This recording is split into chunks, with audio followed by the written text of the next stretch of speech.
Chosen one, the waiting is over. God is funding your life from this moment forward, not a distant promise, not something that requires more time, more endurance, more prayer before it arrives.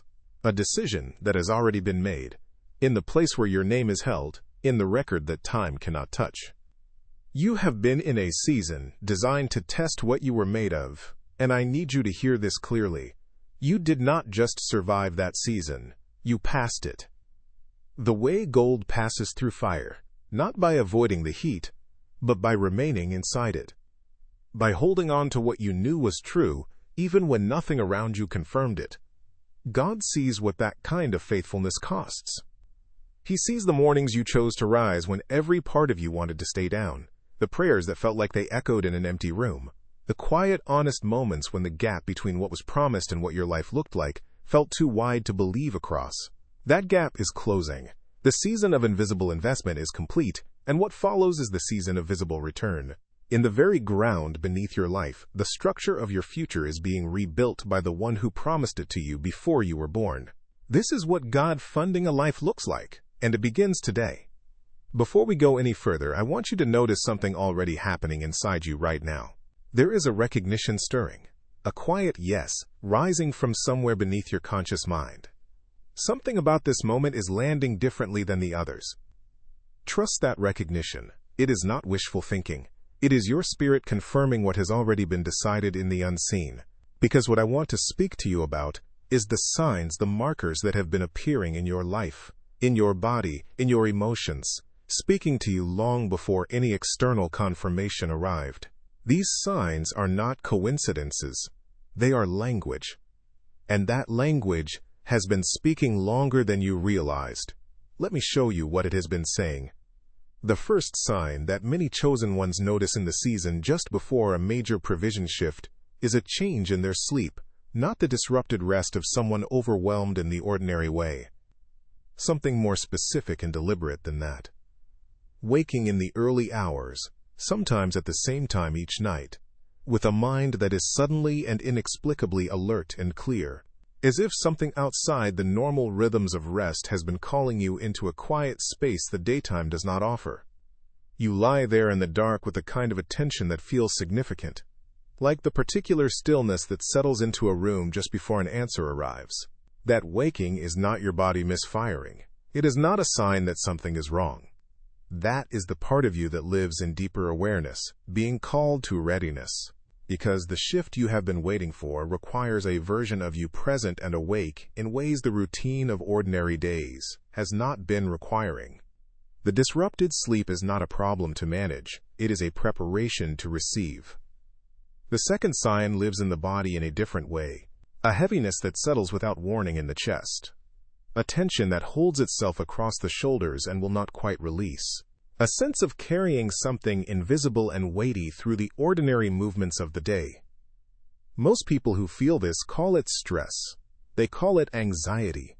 They carry it quietly. But let me offer you a different understanding of what that weight actually is. What you have been carrying is not malfunction. It is weight. The weight of things held in trust that have not yet been released into your hands. The body of a chosen one in the final stage of a preparation season carries the spiritual significance of a provision not yet visible, but already real and in motion. You were not imagining the heaviness. You were feeling the significance of what is approaching. And what feels heavy before it arrives is because it is not small. The third sign arrives without warning and without a clear reason. You are moving through an ordinary moment when suddenly the emotion rises.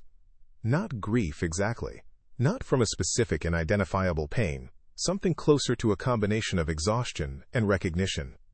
As if a deep part of you is releasing what it has been holding tightly for longer than you consciously knew. Tears at the threshold of a provision season are not weakness. They are release.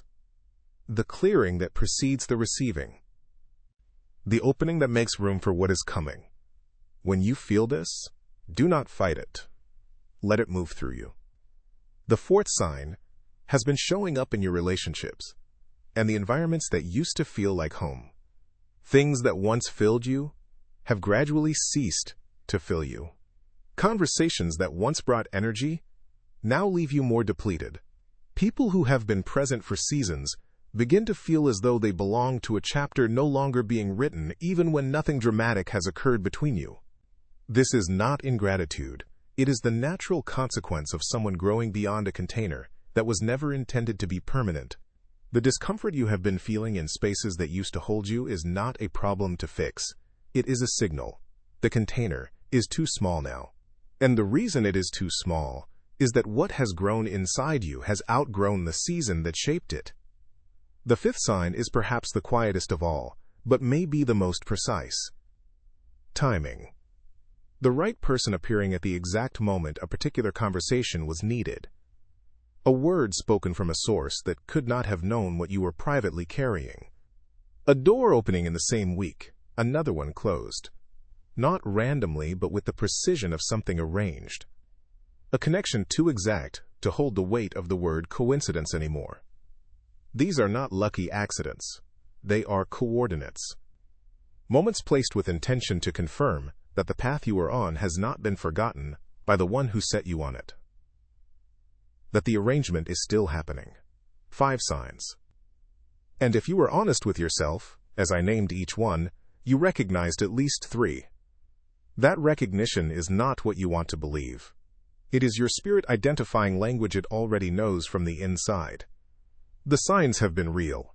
The shift they have been announcing has been real. But before the provision arrives in its fullness, I want to take you inside what was actually happening in the season that felt like the opposite. Because that season was not simply a test of your endurance. It was constructing something in you. There is a woman in Scripture whose story belongs in this conversation. Her name is Ruth. In the original Hebrew, her name carries the sense of someone who stays when staying is not the easy choice. And staying was the defining quality of everything she did. She had lost everything that had structured her life. Her husband was gone.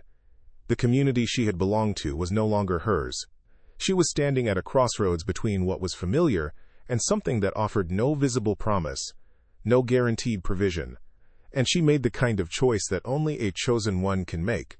She chose faithfulness, when faithfulness had nothing material to offer in return. She said to the woman traveling beside her, "Where you go, I will go. Where you stay, I will stay. Your people will be my people, and your God will be my God." These were not the calculated words of someone working an angle. They were the words of someone who had decided that faithfulness mattered more than security. She arrived in a land that was not hers, with nothing except her willingness to work. She went to the fields. She gathered what the harvesters had left behind when they moved through. In the heat of unfamiliar ground, in a season that offered her only the small things others had passed over, she worked with quiet dignity. She brought herself fully to the work available to her in the form it was available in. And then one day the man who owned the field where she was working looked up and saw her. Not a connection she had engineered. Someone placed in her path by a provision she could not have arranged. He said to her, "I have heard what you have done. I know about the faithfulness that brought you to this field. I know what staying has cost you in seasons when leaving would have been understood. And from this moment, everything I have is open to you. Come to my table. Take what you need. You are covered." In a single encounter, everything that had been closed became open. The season of gathering what others had left behind was over. The season of being fully covered, brought into the place she had been made for, was beginning. You are Ruth. You have been working in a field that was not your final destination.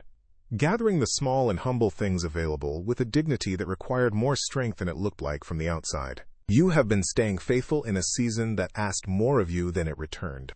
You have kept your hands open and your integrity intact, in conditions that would have given most people permission to close both. The owner of the field has looked up. He has seen exactly what you have been doing, and what he has heard confirms what he always knew, that what he placed in you was worth the preparation it required. What the season was building was not visible while it was happening. That is the nature of formation. The thing being constructed beneath the surface of a life is always invisible from above. You do not see the root system developing in the dark. You only experience the pressure from above, the weight pressing down. The seasons that appeared to yield nothing on the surface while they were actually establishing everything the next season would need to stand on. Let me name what was being built in you while nothing else appeared to be growing.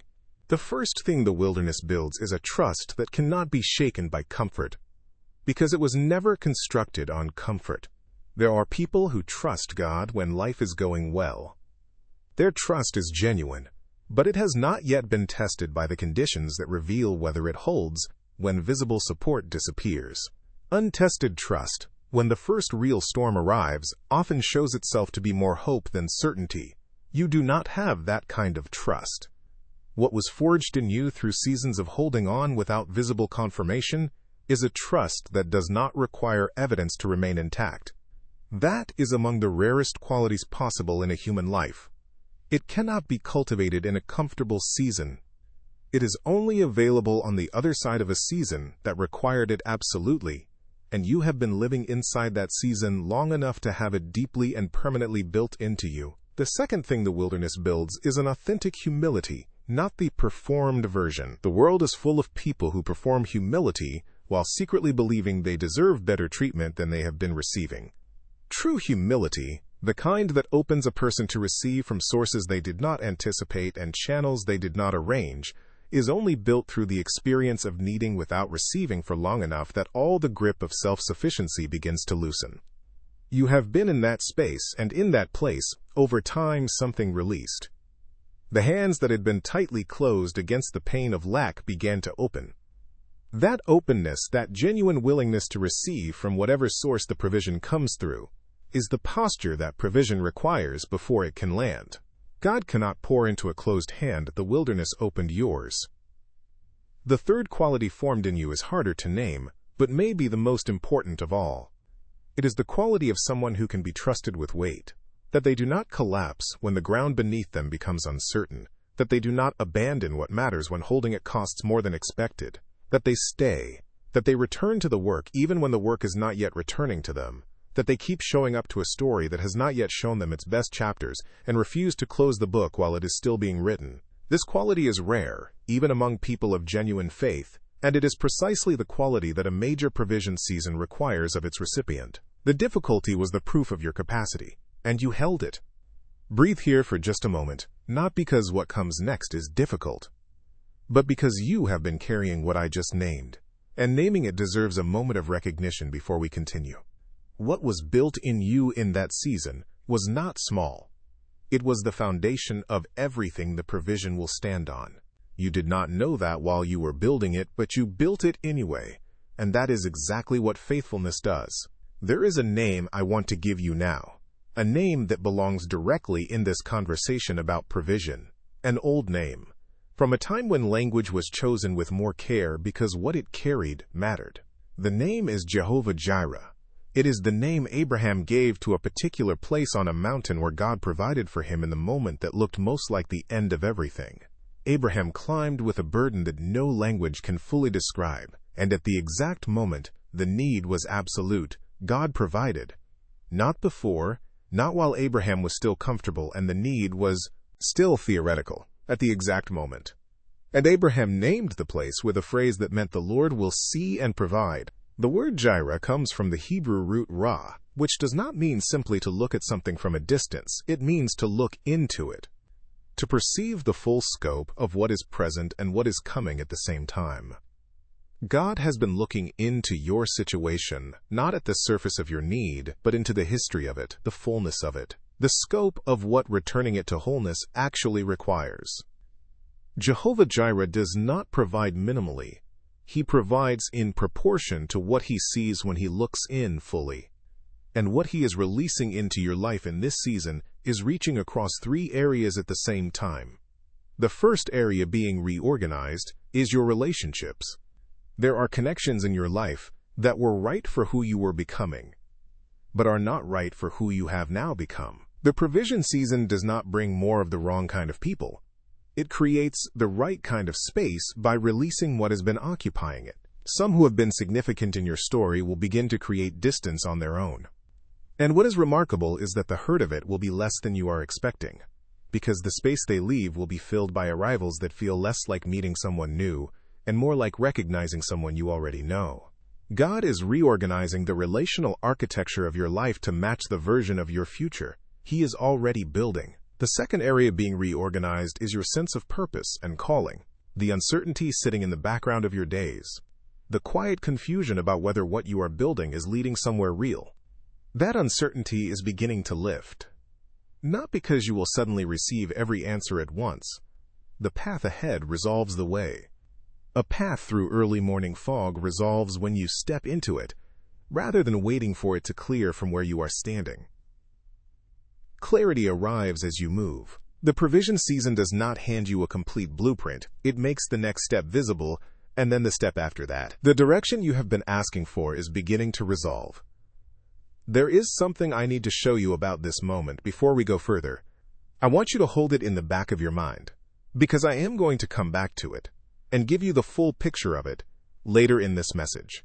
There are researchers who have spent years studying what happens inside the human brain at the moments of genuine breakthrough, at the moments when a life running below its actual capacity suddenly begins to operate at what it was designed for.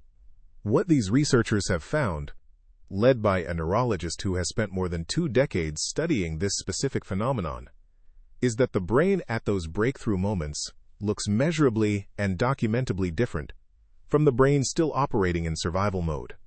2 regions of the brain that work together naturally and powerfully in childhood, and that the accumulated weight of adult pressure and survival gradually pull apart over the years of adult life. Those 2 regions reconnect. And when they do, something changes in a way that willpower and effort alone cannot produce. The capacity to recognize what is being sent in your direction sharpens. The ease of receiving what has been released increases. The noise that has been drowning out the signal reduces to a level where the signal can finally be heard. A doctor built something from that discovery, something that makes the reconnection accessible. I am going to show you the full picture of it. But first, there is more of your story to speak to. The third area being reorganized is the one most chosen ones have been holding their breath about the longest, the financial ground beneath your life. I want to speak to this truthfully. What I am about to say is not a vague promise about numbers I cannot know. It is a declaration about architecture, about the structural change that happens in the financial dimension of a life when the provision season begins in earnest for someone prepared the way you have been prepared. God does not fund a chosen one the way a paycheck funds a month. He does not release provision in barely sufficient installments. When the provision of Jehovah Jireh is released into a prepared vessel, it is designed not only to meet the current need, but to restructure the ground beneath it. There is a Hebrew word that carries this. The word is shalom. Most people encounter it through the related word shalom, often translated simply as peace. But shalom in the original Hebrew means something more expansive, completeness, wholeness, the condition of having nothing missing and nothing broken. And in the legal context of ancient Hebrew scripture, shalom described a specific kind of repayment, not merely restoring what was taken, returning more than what was taken, with interest to account for the loss. You have been without things for years that you should have had. The peace of a settled life, the ease of forward motion, the clarity of a future that felt real enough to build toward. Shalom returns all of it, not as a transaction that makes the loss irrelevant, as the full acknowledgement that the years were real and that what arrives now accounts for them completely. You are entering a shalom season. And shalom does not mean comfortable, it means complete. But before the shalom reaches its full visible expression in your life, there is something standing between you and your complete capacity to receive it. I want to address this directly because this is the exact place most messages about provision skip over. And it is the place that most often determines whether the provision arrives fully or arrives only partially. There is a particular fear that develops in chosen ones who have waited a long time. And it is not the fear most people would predict. It is not the fear that the provision will not come. It is something stranger and more quietly devastating. It is the fear that it will. I want you to sit with that for a moment without moving past it. The fear that the provision will actually arrive, because if it becomes real, the identity you organized yourself around in the absence of the provision has to reorganize as well. The story built partly around the experience of believing without seeing shifts when the seeing arrives. The person who was the faithful one waiting becomes the person who received. And that identity shift for someone who has spent years in a waiting season is not simply welcome and uncomplicated. It asks you to receive without the armor of unmet expectation, keeping you at a careful distance from full arrival. Beneath that surface fear, there is a deeper layer, a quiet unworthiness formed not in a single moment of despair, but through the slow accumulation of years in which what was promised and what actually arrived did not match. When a person lives long enough receiving less than what was promised, the mind begins to construct conclusions quietly through a process of gradual hypothesis that is only self-protective, something like this. Maybe the promise applies more fully to others and comes to me in a smaller form. Maybe the gap between what I believed and what arrived is evidence not of timing, but of value. These are lies. But they are lies that feel like earned wisdom because they protect against the specific pain of hope that is not yet realized. So let me name them clearly. You are not too damaged for the promise. You are not too late. You are not the exception to a provision that operates for all the other chosen ones, but not quite fully for you. The evidence of the waiting was not evidence of your smallness. It was evidence of the magnitude of what was being prepared. What requires large preparation before it is released is itself large. Long waiting is not low value. It is high stakes. You are allowed to believe this now. You are allowed to release the hypothesis of your own smallness. You are allowed to outgrow the version of yourself that apologized for needing what you needed. You are allowed to step into the provision that was built specifically for the size you actually are. You do not owe the years of lack of loyalty that keeps you operating small. You have given those years everything they required. That chapter is complete. You passed it. Now let me come back to what I promised to show you. The neurologist I described, the one who has spent more than 2 decades studying what happens in the brain at breakthrough moments. His name is Dr. Daniel Barone. He practices in New York, and what he built is grounded in a discovery made by a researcher named Dr. Roger Sperry, who won the Nobel Prize in 1981 for proving something that most people never hear about in church or in school. Dr. Sperry proved that the 2 hemispheres of the human brain are designed to work in full synchronization with each other. When they do, the whole brain activates. In studies of children, 98% of them show this whole brain activation state naturally. They are open, creative, receptive, able to absorb and connect information at rates that most adults have stopped expecting from themselves. Less than 1 in 1,000 adults retain this capacity. The rest of us lose the synchronization gradually through the accumulated weight of stress and survival and the slow dimming of what was once as natural as breathing. Let me tell you about a woman who found what Dr. Barone built from this discovery. She lived in Manhattan. She had grown up in a family that believed they were cursed. Her mother had told her from childhood that they were born under the wrong star. Her father gave 22 years of faithful work to a company, was promoted to the position he had spent his career moving toward, and watched the company shut down in the very week his promotion was finalized. Generations of evidence for a pattern that seemed impossible to escape. Within 3 months of using what Dr. Barone created, the pattern broke. She received a promotion she had not been pursuing. A relationship in her family that had been fractured for years, healed in a way she had quietly stopped believing, was possible. What she said afterward was not about efficiency or output. She said, "I think the family curse is gone." She said it directly to her friends and family. The family curse is gone. Because the pattern she had been calling a curse was the pattern of a brain operating in disconnection. A brain unable to fully perceive and receive what was being directed toward it. The restoration of whole brain synchronization restored her God-given capacity to recognize opportunity to receive provision when it arrived, to act from the place of full activation rather than the reduced and defended operating mode that years of survival had settled her into. What Dr. Barone built is called the Genius Switch. It is an 8-minute targeted auditory sequence, not a brainwave, not a meditation app, not an expensive clinical machine. A targeted auditory sequence that uses neural sync technology built to reconnect both hemispheres of the brain and restore the whole brain activation state that Dr. Roger Sperry won the Nobel Prize describing. 8 minutes a day with headphones. No affirmations, no mantra, no effort beyond putting the headphones on and allowing the sequence to do what it was built to do beneath your conscious awareness. This is not for everyone who encounters it. Most people scroll past it. Most people have settled into a brain running at a fraction of its capacity and stopped asking why. But you are still here. You are still asking the question that will not let you settle. That question is the question of someone who was made for more, and the genius switch was built for exactly that person. The colleagues of Dr. Barone, who reviewed this before it was released, suggested it would be an extraordinary value at $500. In-home neurofeedback machines that achieve a partial version of what this achieves cost $7,000. Clinical sessions run $300 per hour. Dr. Barone released the Genius Switch at $49. And because you have been present through this entire message, his team made it available for $39 today. That additional $10 off is specific to this page, on this day. The price is set to increase, and this viewer-specific price is not guaranteed to remain available beyond today. 4 bonuses are included at no additional cost. A guided visualization covering money, love, health, and happiness. A grocery guide identifying 10 commonly consumed foods that actively suppress the brain function you are trying to restore, along with shortcuts that save over $100 per month.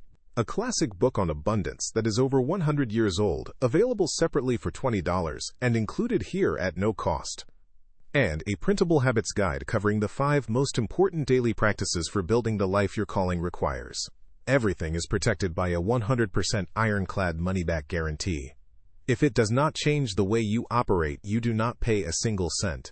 Dr. Barone and his team stand behind this completely. Before you search for anything similar anywhere else, hear this. There are recordings on YouTube and on streaming platforms with similar labels. The team of Dr. Barone studied those recordings. The majority contained no neural sync technology at all, labeled to attract search traffic, but the actual technology was absent. The sequence built on Nobel Prize research is only available through the team of Dr. Barone directly. The link in the description points to where he explains this himself and where the genuine sequence is available. Now let me speak to who you are, on the other side of everything we have moved through together in this message. Not who you were in the waiting season, who you are in the season of receiving, because there is a version of you that has been waiting to be spoken to, and it has been patient long enough. You are a cycle breaker, the patterns that shape the generations that came before you, the financial patterns, the relational patterns, the patterns of almost and not quite and so close but still not yet. Those patterns end with you, not because you are more powerful than everything that preceded you, but because you were placed at the specific hinge point of a generational story that required exactly what you were built to carry. You are the one through whom the provision enters the family line in a way that changes what comes after. The provision does not stop at the edge of your own experience. It flows through you into the lives connected to yours, and from them, into the lines that extend across years and generations you will not live to see in full. You are the entry point for a generational shift that your passage through the wilderness made possible. You are a builder not only of the visible structures coming in this provision season, though those are real, and they are coming, a builder first of invisible things, of trust, of the kind of character that can hold what is given without being destabilized by it. The wilderness built a builder, and what a builder constructs after being formed by deep difficulty is not something fragile or short-lived. It is something built by someone who understands from the inside what things are made of. Because they were made by those same things themselves, you are a voice. Somewhere in the years of waiting and enduring, you were given a language that people around you who were not required to go through what you went through do not yet have full access to. There are people who will come into your life in this next season who will need exactly what you carry. The raw, hard-won version that knows from actual experience what it costs to keep going when keeping going is the only available option. You were formed in the wilderness so that you could speak truthfully and with authority to others who are still in theirs. And here is the fullness of what I want to leave with you today. The truth that sits at the center of everything this message has been moving toward. God never wastes what he allows. Let me stay with that long enough for it to reach past the surface of the mind into the place where things are actually believed. Because the mind moves quickly past sentences like that without letting them land. So let me unpack what it means specifically for your story. Every season that felt like absence contained an architecture of provision invisible from the outside. Every moment of lack was simultaneously a moment of preparation. Every prayer that seemed to return unanswered was a prayer whose answer required more construction than the moment allowed. Every door that closed was not God turning away from you.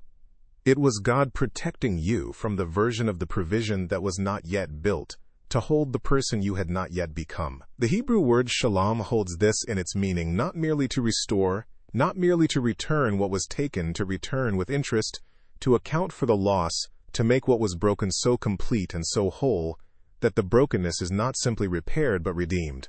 Shalom in its fullest sense describes the state of having nothing missing and nothing broken anywhere in the life, arriving at that state through the specific generosity of the one who oversees the repayment. What was taken from you in the years of lack was more than money. It was time, it was peace, it was the ease of a life able to move forward. Shalom returns all of it as the full acknowledgement that every year of the loss was real, and that what comes now exceeds what was taken. You are entering a shalom season, not a comfortable one, a complete one. And complete is better than comfortable, because complete is the kind that lasts.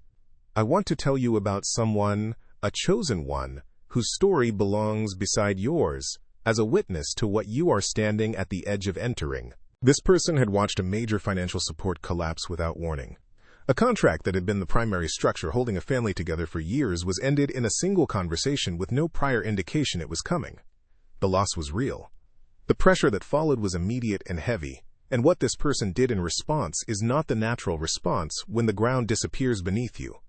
Instead of moving from panic, this person entered a period of deliberate and intentional silence. They stepped back from platforms and the constant maintenance of being visible. They committed to 40 days of prayer and realignment.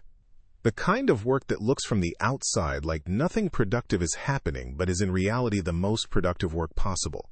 They held the crisis in a private space of faithful waiting and honest seeking. They did not broadcast the difficulty, they held it.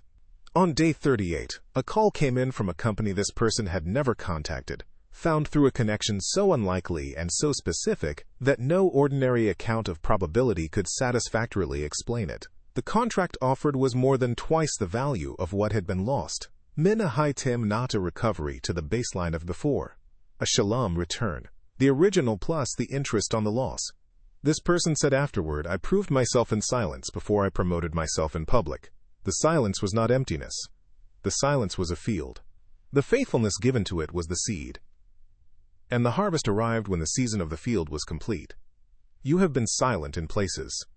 You have held things privately that you did not broadcast. That silence was not waste.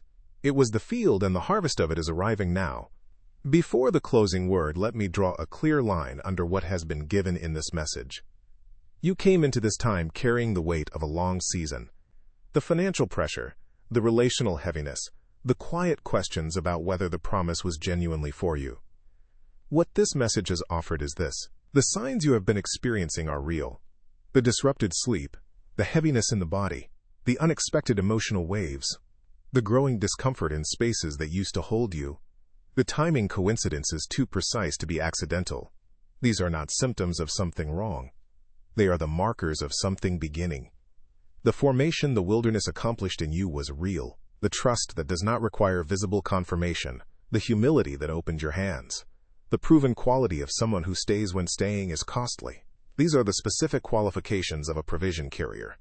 The word over your life is Jehovah Jireh, the God who looks into the full depth of what you need and provides in proportion to what he sees. And the provision is shalom, complete. Nothing missing and nothing broken, returned with interest on every year.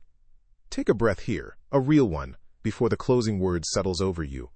You have been present through everything this message offered, nothing to receive in this breath, nothing to process or hold or analyze, just the simple acknowledgement that you are still here, still standing, still breathing.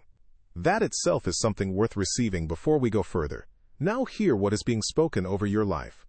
I hear the Father saying this to you in this moment, not in the voice of evaluation, not as someone still determining whether you have qualified, but in the voice of one whose decision has already been made and whose provision has already been released. He says, I have seen every moment. I have been present in every room you thought was empty. The nights when the numbers did not work and you sat with the weight of it in the silence. I was there beside you in the silence. The mornings when you rose with the weight already on you before the day had even begun, I was with you in the rising. The prayers that felt as though they had no destination, they arrived, every one of them, and what was built in response to them is larger than what you have been allowing yourself to expect. You are funded, not partially, not with conditions pending more faithfulness you have not yet demonstrated, completely and now, in the fullness of what Shalom means and what Jehovah-Jireh has always meant. The provision has not been delayed, it has been released. Your part is not more endurance, your part is receiving. So receive it now. Receive the relationships being reorganized to match who you have become. Receive the clarity arriving about what you are building and where it leads. Receive the restructuring of the financial ground beneath your life. Receive the restoration of your God-given capacity to perceive and act on what is being sent in your direction. Receive the shalom. Receive the interest on the years. Receive the completeness. And remember this, the genius switch is not a trick or a shortcut. It is 8 minutes a day of what your brain was doing naturally when you were 8 years old, restored. If you were ever made for more than this, that is how you come back to operating at the level you were made for. You are a chosen one, you passed. And the one who designed the test is the same one who holds everything the passing earns. If this word landed in you today, if something in you exhaled when it arrived, if the place that knows before the mind catches up recognized what was spoken here as true, leave a word in the comments. The word is funded. Just that word. Write it as a declaration for yourself. Write it as a marker for the ones who come after you, who may need to see that someone stood at this threshold before them and received what was promised. That what was promised is real. If this message gave you something genuine today, let this channel know by leaving a like, not as a transaction, as a signal that something real was exchanged here. That signal matters because it opens the path for this kind of message to find more people who are in the season you were in when this word reached you. And if you are not yet part of this community, consider staying, because what was offered today is not a single occurrence. There is more coming, more for the season you are entering, more for the version of your life that is now being funded. This community is for chosen ones in the process of becoming who they were always called to be. You belong here. This message is complete, but what it has set in motion in your life has only just begun. Go in the fullness of everything given here. Go in shalom. Go funded.